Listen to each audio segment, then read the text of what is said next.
હોંગકોંગમાં high-rise બિલ્ડિંગમાં લાગેલી આગે વૈશ્વિક સ્તરે ઊંડી ચિંતા જગાવી છે. સતત વધી રહેલી આ ઘટનાઓએ ઊંચી ઇમારતો માટેની સુરક્ષા વ્યવસ્થાઓ કાગળ પર કેટલી મજબૂત દેખાય છે અને વાસ્તવમાં કેટલી અસરકારક છે તે પ્રશ્નોને ફરી કેન્દ્ર સ્થાને લાવી દીધા છે. આ ઘટનાનો સીધો પ્રભાવ ગુજરાત જેવા ઝડપી શહેરીકરણ અનુભવતા રાજ્યો પર પણ પડે છે.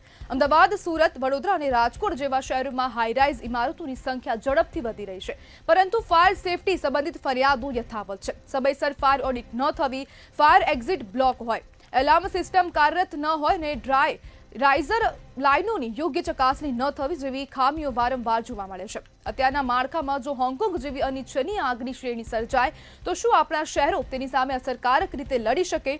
ફાયર બ્રિગેડની મેન પાવર, આધુનિક સાધનો, રીચ એન્ડ રેસ્ક્યુ ક્ષમતા અને હાઈરાઇઝ બિલ્ડિંગ માટે તૈયાર કરાયેલા રેસ્ક્યુ પ્લાન્સની વાસ્તવિક કાર્યક્ષમતા પર ગંભીર પ્રશ્નો ઊભા થઈ રહ્યા છે કે જો ગુજરાતમાં આવા પ્રકારની આગ લાગે તો આપણું ફાયર વિભાગ કેટલું સક્ષમ છે જે આગ છે તેને કાબૂમાં લેવા માટે. જો હોંગકોંગ જેવા શહેરોમાં આવી ઘટના બને તો ગુજરાતમાં આવી ઘટના થાય તો શું થશે તેને લઈને પણ અનેક પ્રશ્નો ઊભા થઈ રહ્યા છે અને હાઈરાઇઝ બિલ્ડિંગની સેફટીને લઈને અનેક પ્રશ્નો પણ અહીં ઊભા થઈ રહ્યા છે. જો ગુજરાતમાં મોટી દુર્ઘટના પહેલા તાત્કાલિક હવે સુધારાની પણ જરૂરિયાત ઊભી થઈ છે. નાગરિકોનું કહેવું છે કે ફાયર ઓડિટ સમયસર થતું નથી, જે એક્ઝિટ બ્લોક છે તેમને લઈને પણ અનેક પ્રશ્નો અહીં ઊભા થઈ રહ્યા છે. આપણી સાથે રાજેશ ભટ્ટ જેઓ પૂર્વ ચીફ ફાયર ઓફિસર છે તે જોડાઈ ગયા છે. રાજેશભાઈ, જો ગુજરાતમાં આવી ઘટના બને તો આપણું ફાયર વિભાગ કેટલું સક્ષમ છે આગને કાબૂમાં લેવા માટે? જે અત્યારે હાલની વાસ્તવિક પરિસ્થિતિ છે એ મુજબ જો સત્યની હકીકતો જો ધ્યાનમાં લેવામાં આવે તો 40 થી 45% સ્ટાફ ઓછો હોવાનું અત્યારે અનુમાન છે. એની રિક્રુટમેન્ટની પ્રોસિજર સરકારશ્રી દ્વારા, જે તે કોર્પોરેશન દ્વારા, નગરપાલિકા દ્વારા સમયોચિત વારંવાર કરવામાં આવે છે, પણ સ્ટાફ જે જરૂરી છે એના કરતાં 30 થી 40% સ્ટાફ ઓછો છે એ હકીકત છે. રાજેશભાઈ, જો હવે કોઈ મોટી આગ લાગે તો જે સ્ટાફનો અભાવ છે તેના કારણે કેટલું મોટું જોખમ ઊભું થઈ શકે? એટલે આમાં એક આખી પ્રોસેસ હોય છે કે તમારી ડિમાન્ડ જે છે, તમારું એક્ઝેક્ટ જે તમારું જે બી શહેરીકરણ છે, શહેરીકરણની અંદર રહેલો ફાયર લોડ છે અને કેટલો વિસ્તાર છે, એની સામે તમારી ડિમાન્ડ જે તમારી ઊભી થાય છે કે આટલા કિલોમીટરનો એરિયા હોય તો આટલા ફાયર સ્ટેશન જોઈએ, આટલી માનવ વસ્તી હોય તો આટલા પમ્પિંગ યુનિટ જોઈએ અને આટલા પમ્પિંગ યુનિટ ઉપર આટલો ફાયરમેન સ્ટાફ હોવો જોઈએ. એના એક ચોક્કસ ધોરણો સરકારશ્રી દ્વારા નક્કી કરેલા છે. એ જે ડિમાન્ડ ઊભી થાય છે એની સામે સપ્લાય મેનેજમેન્ટ જો નિયત કરવામાં નહીં આવે તો પ્રોબ્લેમ એવો થશે કે જે જરૂરિયાત મુજબ તમે ટેકનિકલ સ્કિલ સ્ટાફ નથી ઊભો કરી શકતા. એટલે એના માટે મલ્ટિપલ ટ્રેનિંગ સેન્ટર સ્ટેટ લેવલે હોવા જોઈએ કે જે આ ઓનગોઈંગ પ્રોસેસ છે કે કર્મચારીની નિમણૂક થાય અને નિવૃત્ત થાય એ દરમિયાનમાં જે સમયે જે જગ્યા ખાલી પડવાની છે એની રિક્રુટમેન્ટની જે જરૂરિયાત છે કર્મચારીઓની અલગ અલગ હોદ્દામાં, એ સમય પ્રમાણે technical skill experience holder staff મળી રહે એવો સપ્લાય મેનેજમેન્ટ કરવાનો ટાઈમ થઈ ગયો છે અને જે કરવું અતિ આવશ્યક છે. રાજેશભાઈ, જો હવે ગુજરાતમાં આવી આગ લાગે, મોટી હાઈરાઇઝ બિલ્ડિંગમાં આવી આગની ઘટના બને તો નાગરિકોને પણ ખાસ કરીને શું ધ્યાન રાખવું જોઈએ?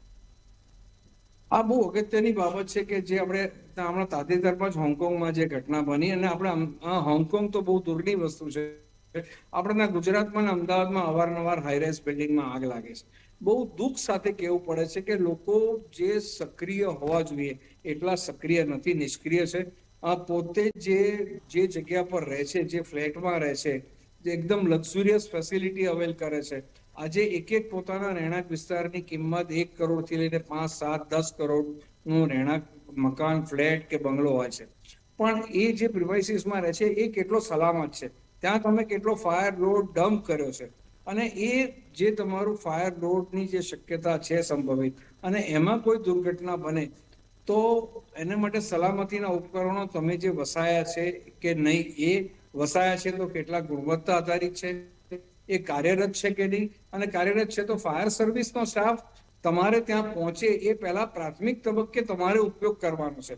તો એક્સટિંગ્વિશર ઓપરેટ કરતા આવડે છે કે નહીં, ફાયર હાઇડ્રન્ટ સિસ્ટમમાં જે મિનિમમ હોઝરીલ જેવું જે સાધન હોય છે કે કોઈ પણ ઉંમરની વ્યક્તિ કે લેડીઝ જેન્ટ્સ એને ઓપરેટ કરી શકે, તો આ બધી વસ્તુની જાણકારી મેળવવાની જે ઉત્સુકતા હોવી જોઈએ, આવશ્યકતા હોવી જોઈએ, એ લોકોમાં નથી. અવેરનેસની ખૂબ જ જરૂર છે અને એના કારણે, એ અભાવને કારણે જે ઘટના બને છે ત્યારે સિસ્ટમ હોવા છતાં કાં તો ઉપયોગ નથી કરી શકતા અને સિસ્ટમ હોવા છતાં કાર્યરત નથી હોતી, તો આપણે જરૂરિયાતના સમયે એ ઉપયોગમાં નથી આવતી.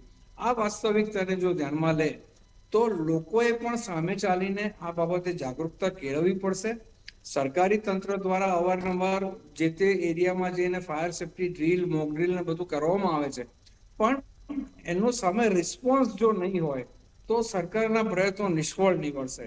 એટલે લોકોએ એકજૂટ થઈને આ બાબતે હવે આવનારા દિવસોમાં જે સંભવિત જોખમો અને જે ગગનચુંબી ઇમારતો આજે 100 મીટર, 150 મીટરના પ્લાનિંગ આપણે તો અમદાવાદમાં અને ગુજરાત રાજ્યમાં થવા માંડેલા છે, તો આ પરિસ્થિતિમાં જ્યારે પહોંચી વળવાનું હોય તો બિલ્ડિંગની અંદર કોઈ પણ જાતનું સલામતીનું સમાધાન કર્યા વગર, એની ગુણવત્તામાં સમાધાન કર્યા વગર, એની સંખ્યામાં સમાધાન કર્યા વગર જે નિયમો નક્કી કરેલા છે એક્ટમાં, એ પ્રમાણેની સિસ્ટમ નંખાવી જોઈએ, એને કાર્યરત રાખવી જોઈએ અને સાથે સાથે એને તમારે ત્યાં જરૂરિયાત ઊભી થાય તો ફાયર સર્વિસ પહોંચે એ પહેલા તમે એનો પ્રાથમિક તબક્કે ઉપયોગ કરી શકો એ રીતની ડિઝાઇન બનાવેલી છે કે એના માટે કોઈ મોટું સ્કિલ કે કોઈ તાકાતની જરૂર નથી કે આગ વધારે ફેલાઈ જાય તો એને કન્ફાઇન્ડ રાખી શકો એવી વ્યવસ્થા હોય છે.